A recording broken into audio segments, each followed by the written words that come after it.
আগুন আছে ভাই, কিন্তু ধোঁয়ার জন্য নিঃশ্বাস নিতে পারছি না। হে আল্লাহ, আল্লাহ, খুব কষ্ট হচ্ছে, খুব কষ্ট। আমি নিঃশ্বাস নিতে পারি না, আমি নিঃশ্বাস নিতে পারি না। ও বাঁচতে চাইছিল। বনানী রেফাত টাওয়ারের ভয়াবহ আগুনে মৃতদের পরিবারে মাতম। আহত ৭০ জনের মধ্যে ৩৩ জন বিভিন্ন হাসপাতালে ভর্তি। মানসিক অবসাদে ভুগছেন তারা, জানালেন চিকিৎসক। ১৮ তলার অনুমোদন নিয়ে ২৩ তলা করা হয় ভবনটি। ছিল না কোনো ফায়ার অ্যালার্মও। হত্যাকাণ্ড বলছেন গণপূর্ত মন্ত্রী, ব্যবস্থা নেয়ার আশ্বাস। এবং জবাবদিহিতা না থাকায় বারবার অগ্নিকাণ্ড, বললেন মির্জা ফখরুল। রাজনীতি না করার আহ্বান তথ্যমন্ত্রীর।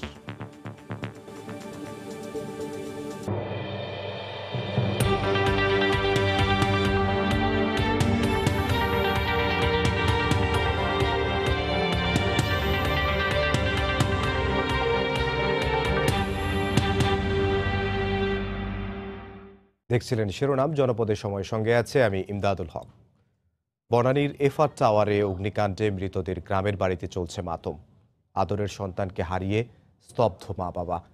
শুধু স্বজন নয়, প্রতিবেশী বন্ধুরাও শোকাহত। ব্যুরো প্রতিবেদক ও জেলা প্রতিনিধিদের পাঠানো তথ্য ও ছবিতে রিপোর্ট। আগুন আছে ভাই, কিন্তু ধোঁয়ার জন্য নিঃশ্বাস নিতে পারছি না। হে আল্লাহ, আল্লাহ, খুব কষ্ট হচ্ছে, খুব কষ্ট। রংপুরে স্ত্রীর কাছে মুঠোফোনে এভাবেই বাঁচার শেষ আকুতি জানাচ্ছিলেন মোস্তাফিজুর রহমান, কিন্তু ভাগ্যের নির্মম পরিহাস।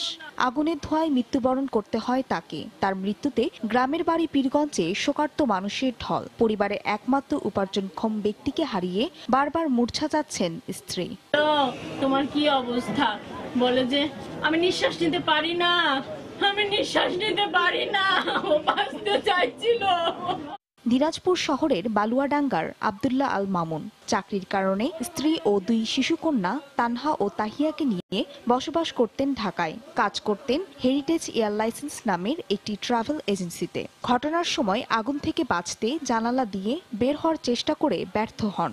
নিচে পড়ে গিয়ে মৃত্যু হয় তার। এই সংবাদে মামুনের বাড়িতে শোকে স্তব্ধ মা ও স্বজনরা।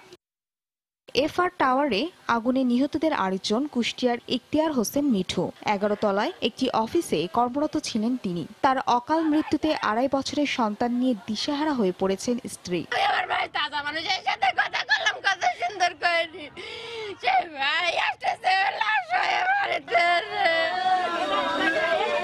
শবে বরাতের ছুটিতে ছেলে বাড়ি আসবে সেই অপেক্ষায় ছিলেন মা, কিন্তু পাবনার আতাইকুলা চরপাড়া গ্রামে এলো আমির হোসেন রাব্বির মরদেহবাহী অ্যাম্বুলেন্স। আজকে আমার এই ছেলে কাঁধে করে নিয়ে দাফন ফোন করা লাগতেছে। আমি আশা নিয়েছিলাম আমার ছেলে আমাকে কাঁধে করে নিয়ে যাবে। একমাত্র আদরের মেয়ে তানজিলা মৌলিকে হারিয়ে বাকরুদ্ধ তার পরিবার। ঘটনার সময় বাঁচার আকুতি নিয়ে একাধিকবার বাবা ও স্বামীর কাছে মুঠোফোনে যোগাযোগ করেন বগুড়ার আদমদীঘির মেয়ে মৌলি, কিন্তু অসহায় স্বজনদের তখন বিলাপ ছাড়া কিছুই করার ছিল না। ফারিয়া ফারজানা, সময় সংবাদ। বনানীর আগুনে মর্মান্তিক মৃত্যু হয়েছে এক দম্পতির। মাকসুদুর রহমান জামি ও রুমকি রহমানের এই আকস্মিক প্রয়াণে শোকে স্তব্ধ হয়ে পড়েছেন তাদের স্বজনরা। রাজধানীর ফরিদাবাদে তাদের বাসায় চোখে পড়েছে শোকের করুণ চিত্র। এদিকে ডেমরায় আব্দুল্লাহ আল ফারুক তমানের জানাজা সম্পন্ন হয়েছে। স্বজনরা ছাড়াও জানাজায় অংশ নেন আশপাশের বহু মানুষ। বাবা মারা যাওয়ার পর পরিবারের দায়িত্ব ছিল ভাইয়ের উপরেই। ছিলেন বাবার মতোই। মা বোনকে নিয়ে বুনেছিলেন নানা স্বপ্ন। আমাকে ভালো জায়গায় পড়াবে, মুখে নিয়ে হজে যাবে, এগুলি ওর প্ল্যান ছিল। সবকিছু শেষ একটা আগুনে। প্রতিদিনের মতোই পরিপাটি হয়ে স্বজনের কাছে বিদায় নিয়ে সকালে স্বামী স্ত্রী বেরোলেন কর্মক্ষেত্রের উদ্দেশ্যে। রাতে বাড়ি ফিরলেন, তবে লাশ হয়ে। দীর্ঘদিনের ভালোবাসার পর বাঁধেন ঘর। কাজও করতেন একই অফিসে। নিয়তির পরিহাস, অগ্নিকাণ্ডের সময় মুঠোফোনে মায়ের কাছে শেষ আকুতি জানিয়েও রক্ষা হয়নি তাদের জীবন। মা, আগুনে আটকা পড়ছি, অফিসে আগুন লাগছে, তুমি দোয়া করো মা। এই আমার ছেলের সাথে আমার লাস্ট কথা। আমি শ্বাস নিতে পারি না। ওদেরকে বলছিল উপরে উঠে যাইতে, উঠে নাই। নেট দিত, একটু ফোম দিত, মানুষ লাভ দিয়ে বাঁচতে পারে। বাড়ি হইতেছে এখানে। এবারে তো আমরা ডিসেম্বর মাসে উঠে যাব, ওরা সবাই উঠবে, কিন্তু উঠলো না। চুড়িহাট্টার দগদগে ক্ষত এখনো সুখ হয়নি। এর মধ্যেই বনানীর এফআর টাওয়ারের অগ্নিকাণ্ড কেড়ে নিল 25টি তাজা প্রাণ। মা হারিয়েছে তার ছেলেকে, বোন হারিয়েছে তার ভাই।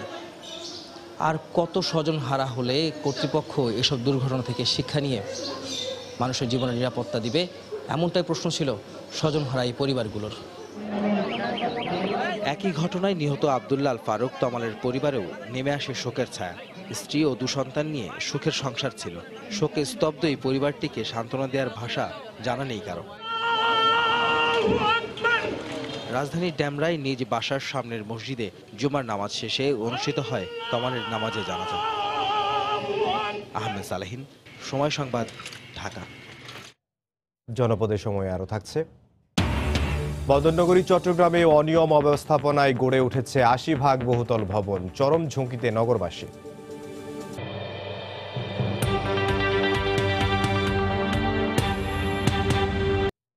এফআর টাওয়ারে আগুনে মৃত ২৫ জনের পরিচয় শনাক্ত করা হয়েছে।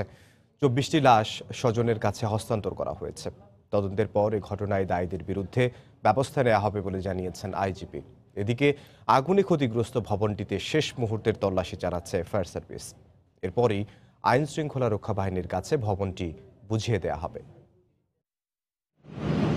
আগুনের লেলিহান শিখা নিভে গেছে, তবে আতঙ্কিত নগরবাসীর চোখে মুখে অজানা শঙ্কা। পোড়া মানুষের চিৎকার যেন এখনো ভাসছে বনানীর আকাশে। ভবনের ধ্বংসচিহ্নের দিকে তাকিয়ে নাগরিক চোখে যেন প্রশ্ন, এই শহরের পরবর্তী শিকারকে। সবসময় আতঙ্কে থাকি, বিশেষ করে এই ঘটনার পর আরো বেশি আতঙ্ক হয়ে গেছে। আমি আতঙ্কিত, তার কারণ আমি নিজে কোনো একটা ভবনে কাজ করি এবং আমাদের অনেক সহকর্মী, অনেক আত্মীয় স্বজন কাজ করে। দুর্ভাগ্যের আগুন ছাই করেছে ভবনটির বিভিন্ন ব্যবসা প্রতিষ্ঠান। আজ তাদের কেউ কেউ ভবনটির ভেতর ঢুকতে পেরেছেন। প্রত্যক্ষদর্শীদের অনেকে জানালেন, ফায়ার অ্যালার্ম বাজলে আরো কিছু লোক হয়তো বেঁচে যেত। আমরা ফায়ারের কোনো অ্যালার্ম শুনিনি, এটা ছিল সবচেয়ে খারাপ অবস্থা। কারণ আমাদের 12-13 তলায় 29 জন লোক মানে এমপ্লয়ি আমাদের আটকা ছিল, যেখানে একজন ফিমেল মেম্বার ছিল প্রেগন্যান্সি। মানে এটা ছিল আমাদের জন্য সবচেয়ে আতঙ্কের। আমার এখানে গতকাল 9 জন মারা গেছে এবং আমরা সব থেকে বেশি গভীর শোকাহত আমাদের এদের জন্য। আমি নিজেও ছিলাম। আমরা কিছু একটা টিম মানে কোনো রকম বের হয়েছি। শুক্রবার দুপুরে ক্ষতিগ্রস্ত এফআর টাওয়ার পরিদর্শনে যান পুলিশ মহাপরিদর্শক। এ সময় পুলিশের পক্ষ থেকে তদন্তের পর দায়ীদের আইনের আওতায় আনার আশ্বাস দেওয়া হয়। মামলাটি এখন প্রক্রিয়াধীন রয়েছে। আমরা প্রথমে চেষ্টা করছি যারা এই ঘটনায় মৃত্যু বা আহত হয়েছেন অথবা মারা গিয়েছেন তাদের কোনো আত্মীয়স্বজন যদি বাদী হন তাহলে সবচেয়ে ভালো হয়। যদি কেউ বাদী আমরা খুঁজে না পাই তখন রাষ্ট্রবাদী হয়ে মামলা করে, এটা জানেন, সেই ক্ষেত্রে পুলিশ বাদী হয়ে মামলা করবে। এদিকে ঘটনাস্থল পরিদর্শন করেন জাতীয় ঐক্যফ্রন্টের শীর্ষ নেতা ডক্টর কামাল হোসেন ও বিএনপি মহাসচিব মির্জা ফখরুল ইসলাম আলমগীর। অগ্নিকাণ্ডের সুষ্ঠু তদন্ত দাবি করেন তারা। তদন্ত কমিটিতে বসছি আমরা, এগুলো দেখে রাষ্ট্রের কথা তো প্রশ্ন তো করবই আমরা, যে রাষ্ট্র তার দায়িত্ব পালন করেছে কিনা, যেসব প্রতিষ্ঠানের দায়িত্ব আছে প্ল্যান অনুমোদন করা তারা তাদের দায়িত্ব পালন করেছে কিনা। বিল্ডিং কোড কোনো রকম ভাবে এখানে অনুসরণ করা হয়নি। যারা এই বাড়ি তৈরি করেছে তার বিল্ডিং কোড অনুসরণ করেনি। অগ্নি নির্বাপনের জন্য কোনো রকমের কোনো ব্যবস্থা এখানে নেই এবং এটা কেন করে অনুমতি পায় আমরা সেটাই বুঝতে পারি না। আজকে দুর্ভাগ্যজনক যে পরপর অগ্নিগুলো ওই দুর্ঘটনাগুলো সংঘটিত হচ্ছে, কিন্তু সরকার সেইভাবে ইফেক্টিভ কোনো মেজার নিতে ব্যর্থ হচ্ছে। উদ্ধার কাজ শেষে ভবনটি পুলিশের কাছে বুঝিয়ে দিয়েছে ফায়ার সার্ভিস। নাজমুস সালেহী, সময় সংবাদ, ঢাকা। বনানীর ভয়াবহ অগ্নিকাণ্ড নিয়ে বিএনপিকে রাজনীতি না করার আহ্বান জানিয়েছেন তথ্যমন্ত্রী ডক্টর হাসান মাহমুদ। সকালে রাজধানীর শিল্পকলা একাডেমিতে এক অনুষ্ঠানে বক্তব্য রাখেন তিনি। এ সময় মন্ত্রী সবাইকে নিহতদের পরিবার ও আহতদের পাশে দাঁড়ানোর আহ্বান জানান। একটি রাজনৈতিক দল আছে সবকিছুতে রাজনীতি খোঁজে এবং কোনো দুর্ঘটনা হলেও সেখানেও রাজনীতি খোঁজার চেষ্টা করে। আমি অনুরোধ জানাবো সব কিছুকে দয়া করে রাজনীতিকরণ করবেন না, বরং পীড়িত মানুষগুলোর পাশে দাঁড়ান। আমরা সবাই তাদের পাশে দাঁড়াই এবং ভবিষ্যতে যাতে এই ধরনের ঘটনা না ঘটে সেজন্য যেন সবাই সচেতন থাকি। অনুমোদিত নকশার বাইরেই বাড়ানো হয় বনানীর এফআর টাওয়ারের উচ্চতা। এই ঘটনায় জড়িতদের খুঁজে বের করে ব্যবস্থা নেওয়ার আশ্বাস দিয়েছেন গৃহায়ন ও গণপূর্ত মন্ত্রী। এদিকে ঢাকা উত্তরের মেয়র বলেছেন, আগামী 10 দিনের মধ্যে সব বহুতল ভবনের অগ্নি নিরাপত্তার নথি চান তিনি। তবে সুউচ্চ ভবনগুলোর নকশায় অসঙ্গতির বিষয়গুলো দুর্ঘটনা ঘটলেই কেন সামনে আসে, এমন প্রশ্ন উঠছে সব মহলেই। রাশেদ লিমনের রিপোর্ট। অভিজাত এলাকায় সারি সারি সুউচ্চ বাণিজ্যিক ভবন। নিমতলী কিংবা চুরিহাট্টার অভিযোগের তীর ছিল রাসায়নিক গুদাম ও মজুতের দিকে, ছিল সরু অলিগলির অজুহাত। কিন্তু এবার বনানীর এই অগ্নিকাণ্ডে এত প্রাণহানির দায় কার? যেটা ছিল এটা ভেন্টিলেশনের ব্যবস্থা ছিল না, এই জন্য আগুনটা ভিতরে দ্রুত ছড়াই গেছে এবং মানুষ সাপোর্টেশনের সমস্যা হয়েছে। ভবনের মালিক একটু সদয় হলে কি বেঁচে যেত আরো কিছু প্রাণ? 18 তলা ভবন হয়েছে 23 তলা। অভিযোগ জমা পড়েছিল রাজুকে সেই 2002 সালে, ফল মেলেনি। দায় কি এড়াতে পারবে প্রতিষ্ঠানটি? এটা তাদের দুর্ঘটনায় মৃত্যু না, এটা এখানের যারা মালিক, ডেভেলপার এবং যদি অন্যরা জড়িত থাকে তাদের গাফিলতির কারণে এটা হত্যাকাণ্ড। তাদের বিরুদ্ধে সর্বোচ্চ ব্যবস্থা নেওয়ার জন্য বলা হয়েছে। এফআর টাওয়ারের গায়ে গা লাগিয়ে দাঁড়ানো গোটা 10 ভবন। হয়তো আবারও কোনো দুর্ঘটনার পর বেরিয়ে আসবে অন্য ভবনের নকশার গাফলতি। জিরো টলারেন্সের কথা জানিয়ে ঢাকা উত্তরের মেয়র অবশ্য বলছেন 10 দিনের মধ্যে সব বহুতল ভবনের অগ্নি নিরাপত্তার নথি চান তিনি। গণস্বার্থে একটি নোটিশ দিচ্ছি আমরা সকলকে যে প্রত্যেকের ফায়ার সেফটি, বিল্ডিং সেফটির জন্য যা যা কাগজপত্র সব রেডি করতে। আমি ইমিডিয়েটলি নোটিশ দেওয়ার পরপরই কিন্তু আমরা ম্যাজিস্ট্রেট পাঠাবো। তবে অগ্নি নিরাপত্তার গাফিলতিতে বারবার এমন দুর্ঘটনার লাগাম পড়বে কবে? ঘুরে ফিরে উঠছে সেই একই প্রশ্ন। এফআর টাওয়ারের ঠিক কয়েকটি বিল্ডিং পরেই সারিবদ্ধভাবে দাঁড়িয়ে থাকা এই সুউচ্চ ভবনগুলো এক একটির মধ্যে এক চুলো কোথাও ফাঁক নেই। রাজুক আর সিটি কর্পোরেশন বলছে এবার চলবে শুদ্ধি অভিযান। সেক্ষেত্রে এ ধরনের ভবনের ভবিষ্যৎ কি হবে তাই এখন দেখার বিষয়। রাশেদ লিমন, সময় সংবাদ, ঢাকা। জনপদের সময় আরও থাকছে। ঢাকা কলকাতা ঢাকা নৌ রুটে পরীক্ষামূলক ক্রুজ সার্ভিসের উদ্বোধন 31 মার্চ দুপুর নাগাদ পৌঁছাবে কলকাতায়।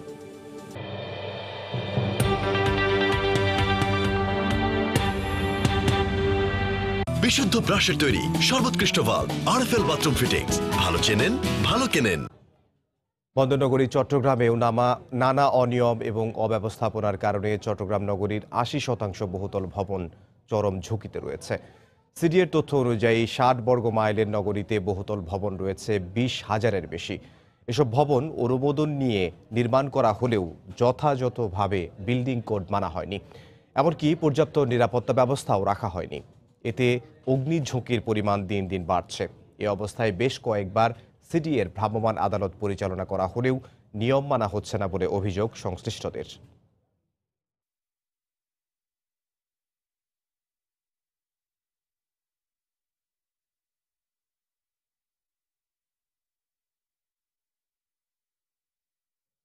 চট্টগ্রাম নগরীর ঝুঁকিপূর্ণ ভবন প্রসঙ্গে আলোচনার জন্য চট্টগ্রামের কাজির দেউড়ি থেকে যোগ দিচ্ছেন রিপোর্টার কমল দেব।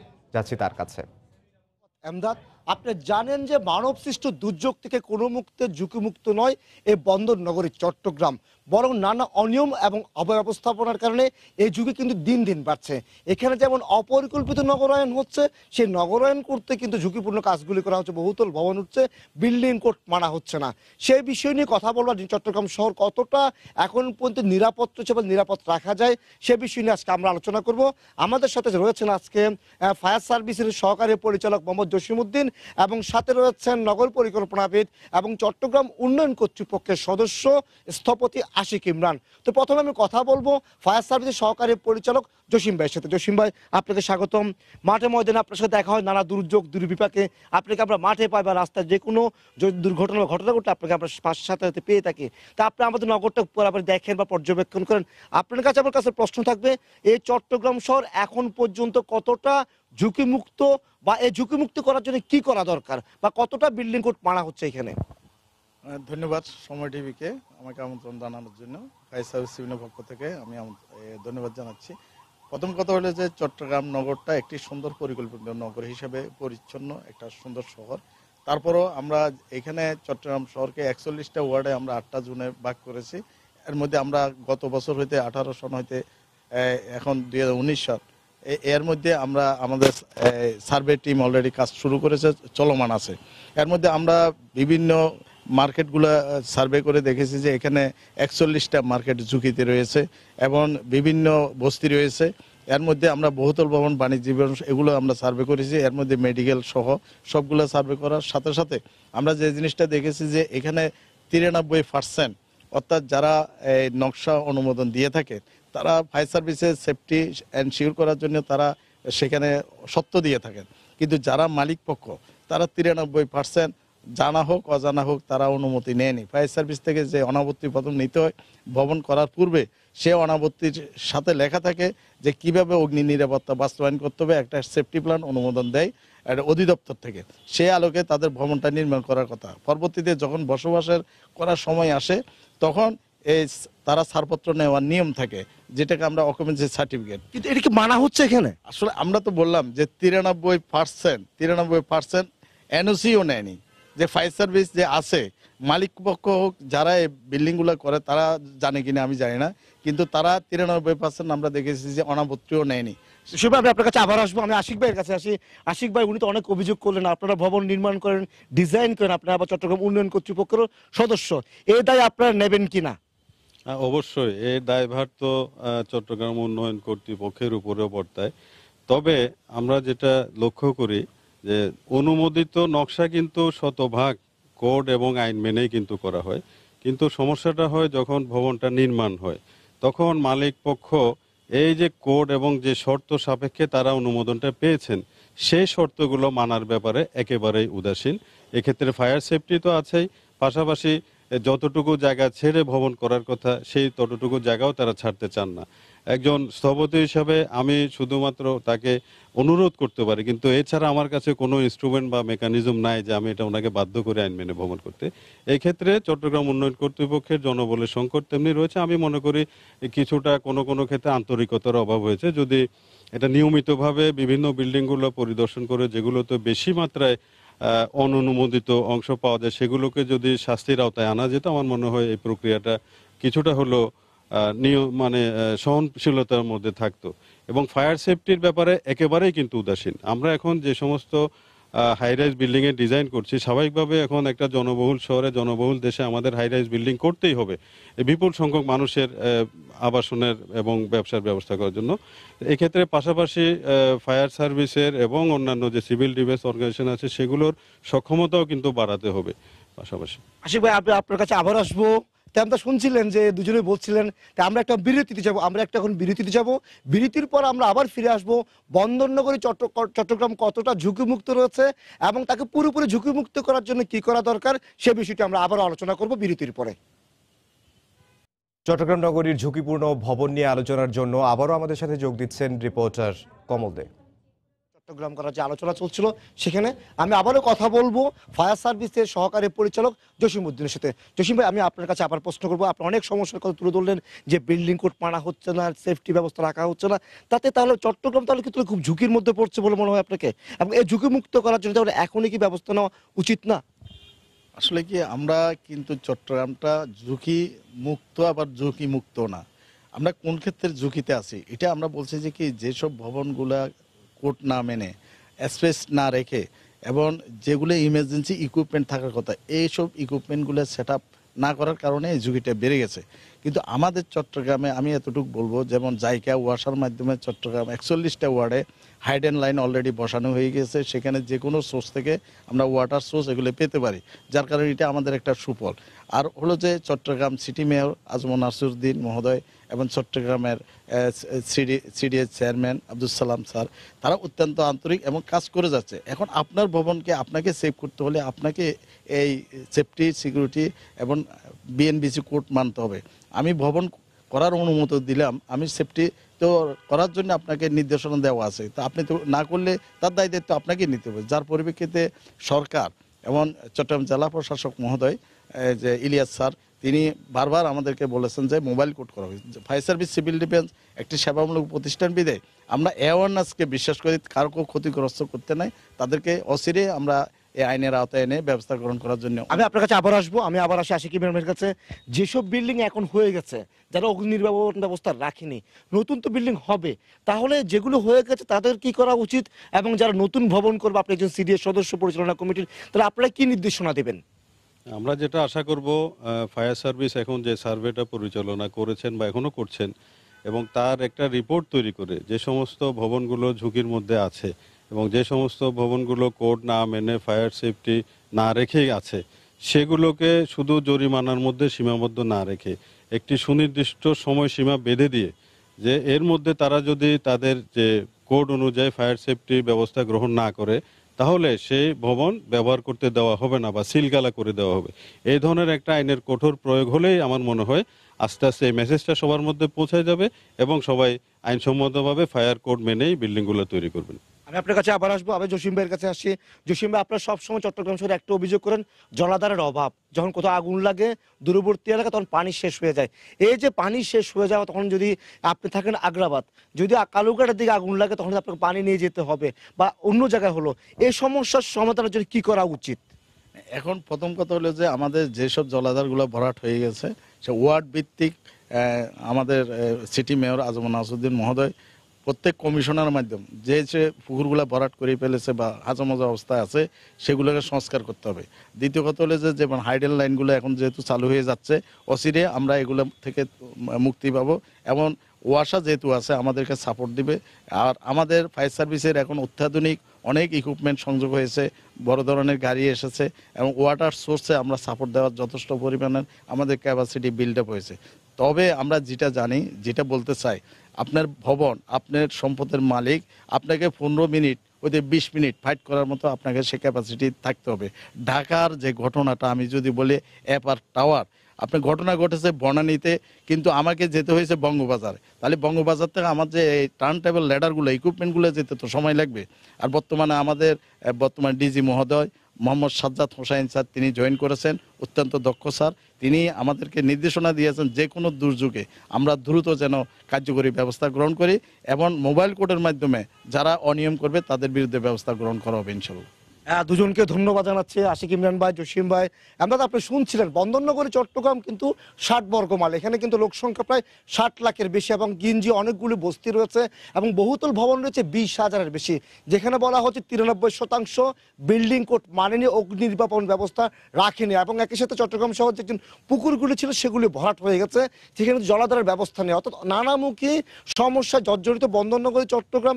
এখানে যেমন সমুদ্রের কাছে থাকার কারণে প্রাকৃতিক দুর্যোগ বারবার হানা দেয়, ঠিক তেমনি মানব সৃষ্ট দুর্যোগ অগ্নি বাগুনের মতো সে দুর্যোগে কিন্তু এখানে বারবার আসে। তো চট্টগ্রামকে ঝুঁকিমুক্ত রাখার জন্য কি কি ব্যবস্থা তারা বললেন, সেগুলি সরকার হয়তো মানবেন এমনটি আমরা আশা করছি এবং জনগণ আশা করছেন। তো এখন আমাদের শেষ ছিল এখানে। চট্টগ্রামের কাজীর দেউরি থেকে আমাদের সাথে যোগ দিয়েছিলেন রিপোর্টার কমল দে, তার সঙ্গে ছিলেন দুজন অতিথি। তারা আলোচনা করছিলেন নগরীর ঝুঁকিপূর্ণ ভবনগুলো নিয়ে। ঢাকা কলকাতা ঢাকা নৌরুটে পরীক্ষামূলক ক্রুজ সার্ভিসের উদ্বোধন করেছে বিআইডব্লিউটিসি। বিকেলে নারায়ণগঞ্জের পাগলার মেরি অ্যান্ডারসন ঘাটে স্বরাষ্ট্রমন্ত্রী আসাদুজ্জামান খান কামাল সার্ভিসের উদ্বোধন করেন। রাত 8টায় যাত্রীবাহী এমভি মধুমতি 42 জন যাত্রী নিয়ে নারায়ণগঞ্জের পাগলা মেরিল্যান্ড ঘাট থেকে ছেড়ে যায়। যাত্রীদের মধ্যে সরকারি কর্মকর্তা, সাংবাদিক সহ সাধারণ যাত্রী রয়েছেন। 31 মার্চ দুপুর নাগাদ কলকাতা বন্দরে পৌঁছানোর কথা রয়েছে জাহাজটির।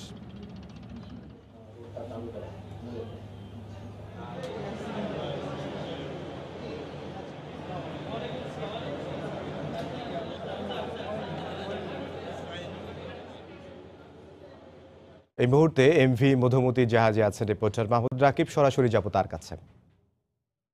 দীর্ঘ 70 বছরেরও বেশি সময় পরে বহু কাঙ্ক্ষিত ঢাকা কলকাতা ঢাকা নৌরুটে যাত্রীবাহী জাহাজ চলাচল শুরু হয়েছে। ঠিক এখন থেকে 45 মিনিট আগে নারায়ণগঞ্জের পাগলা ভিআইপি জেটি থেকে এমভি মধুমতি লঞ্চে করে যাত্রা শুরু করেছে কলকাতার উদ্দেশ্যে। এবং এটি মূলত সেই 1947 সালে যখন দেশ ভাগ হয় এরপর থেকে কিন্তু আর এই জাহাজ চলাচল করেনি। এর আগে সেই ব্রিটিশ আমলে আমরা দেখেছিলাম জাহাজটি চলতো, তো সেই জাহাজটি কিন্তু আবারও বর্তমান সরকার শুরু করলো এবং এটি কিন্তু বহু কাঙ্ক্ষিত ছিল। এই দুই দেশের মানুষের মধ্যেই কিন্তু এটি একটি কাঙ্ক্ষিত বিষয় ছিল। তা আমরা এই মুহূর্তে পারাপার হচ্ছে মূলত এই যে এখন আমরা নারায়ণগঞ্জ পার হয়ে মুন্সিগঞ্জের কাছাকাছি চলে এসেছি এবং দেখছেন সামনে কিন্তু একটি ব্রিজ আমরা দেখতে পাচ্ছি, সেতু। আমরা এখন আছি সেই সেতুর কাছাকাছি। তা আমরা একটু ধীরে ধীরে আপনাকে নিয়ে যাব এই যাত্রী জাহাজটির ভিতর দিকে, এমভি মধুমতির ভিতরে। আপনি যদি একটু আমার সঙ্গে ধীরে ধীরে দর্শকদের সঙ্গে আমি সামনে আসতে চাই, দেখাতে চাই ধীরে ধীরে এসে যে এই জাহাজে কি পরিমাণ যাত্রী আছে কিংবা কারা কারা ভ্রমণ করছেন। আমি একটু আপনাকে বলে দিই যে এই জাহাজে সব মিলিয়ে প্রায় 140 জনের মতো যাত্রী রয়েছেন। এর মধ্যে রয়েছে জাহাজের যারা নাবিক বা ক্যাপ্টেন বা ক্রু, তারাও রয়েছে। আমি যদি একটু ধীরে ধীরে আপনাকে ভেতরের দিকে নিয়ে যাই যে আসলে কি অবস্থায় যাচ্ছেন যাত্রীরা, আমি আপনাকে যদি একটু সেই তথ্যগুলো জানিয়ে দেই। এখানে মূলত যে কেবিনগুলো রয়েছে জাহাজটিতে প্রায় শখানেক কেবিন রয়েছে, VIP cabin, single cabin, double cabin, duplex cabin. এবং তো এই কেবিনগুলোতে মূলত মানুষ যাচ্ছেন, যাত্রীরা যাচ্ছেন। এবং এই জাহাজ ভাড়া ধরা হয়েছে সর্বনিম্ন 3000 টাকা, সর্বোচ্চ 15,000 টাকা দরের কেবিন কিন্তু রয়েছে। তো আপনি দেখছেন এখন আমরা যে জায়গাটাতে ঢুকেছি এটি হলো এই এমভি মধুমতির একটি যে কেবিন জোন বলা হয়। তো আপনি দেখছেন যে কেবিন জোনের মধ্যে এখানে অনেক সিনিয়র সাংবাদিকও রয়েছেন, কলামিস্ট রয়েছেন, বুদ্ধিজীবী রয়েছেন। সব মানুষই কিন্তু জাহাজের সহযাত্রী হিসেবে আমাদের সঙ্গে যুক্ত হচ্ছেন। তারাও কিন্তু ঢাকা থেকে কলকাতার উদ্দেশ্যে যাচ্ছেন এবং এটিকে কিন্তু বলা হচ্ছে একটি পরীক্ষামূলক যে যাত্রা। এখানে যাত্রীরা বসেছেন, তারা সন্ধ্যার পরে এখানে বসে জাহাজের যে যাত্রা শুরু হলো তারাও কিন্তু উপভোগ করছেন। এবং এই টেবিলটিতে মূলত যারা রয়েছেন তারা কিন্তু বিএডব্লিউটিএ এবং বিএডব্লিউটিসির কর্মকর্তা, তারাও এই কাজগুলো প্রাথমিক যে কাজগুলো সেগুলো সারছেন। তো আমি আপনাকে একটু বলে দিই এই জাহাজটি যাচ্ছে আজ রাত 8টায় শুরু হলো যাত্রা। আগামীকাল সকালে জাহাজটি বরিশাল পৌঁছবে, এরপরে জাহাজটি মংলা যাবে, মংলার পরে খুলনা, আন্টিহারা এবং হলদিয়া নদী হয়ে রোববার দুপুরের পর যে কোনো সময়, সেটি হতে পারে বিকাল কিংবা সন্ধ্যার মধ্যে, কলকাতায় গিয়ে পৌঁছানোর কথা রয়েছে। তবে আমি আপনাকে বলে রাখি এখানে কিন্তু জাহাজটি যাবার ক্ষেত্রে জোয়ার এবং ভাটার একটি বিষয় রয়েছে। অনেক জায়গায় অনেক নদীতে নাব্য সংকট রয়েছে, সেক্ষেত্রে কিন্তু জোয়ারের উপর নির্ভর করবে আসলে ঠিক কখন গিয়ে কলকাতায় পৌঁছে। আমরা পরবর্তীতে আপনাকে আবারও জানিয়ে দেবো এখানকার সবশেষ খবর। এই ছিল আমার কাছে এখন পর্যন্ত সবশেষ। ইমদাদ, আমাদের সাথে যোগ দিয়েছিলেন রিপোর্টার মাহমুদ রাকিব। এ পর্যায়ে শিরোনামগুলো জানিয়ে দিচ্ছে আরেকবার। আগুন আছে ভাই, কিন্তু ধোঁয়ার জন্য নিঃশ্বাস নিতে পারছি না। হে আল্লাহ, আল্লাহ, খুব কষ্ট হচ্ছে, খুব কষ্ট। আমি নিঃশ্বাস নিতে পারি না, আমি নিঃশ্বাস নিতে পারি না। ও বাঁচতে চাইছিল। বনানীর এফআর টাওয়ারে ভয়াবহ আগুনে মৃতদের পরিবারে মাতম। আহত 70 জনের মধ্যে 33 জন বিভিন্ন হাসপাতালে ভর্তি। মানসিক অবসাদে ভুগছেন তারা, জানালেন চিকিৎসক। 18 তলার অনুমোদন নিয়ে 23 তলা করা হয় ভবনটি, ছিল না কোনো ফায়ার অ্যালার্মও। হত্যাকাণ্ড বলছেন গণপূর্ত মন্ত্রী, ব্যবস্থা নেয়ার আশ্বাস। এবং জবাবদিহিতা না থাকায় বারবার অগ্নিকাণ্ড, বললেন মির্জা ফখরুল। রাজনীতি না করার আহ্বান তথ্যমন্ত্রীর।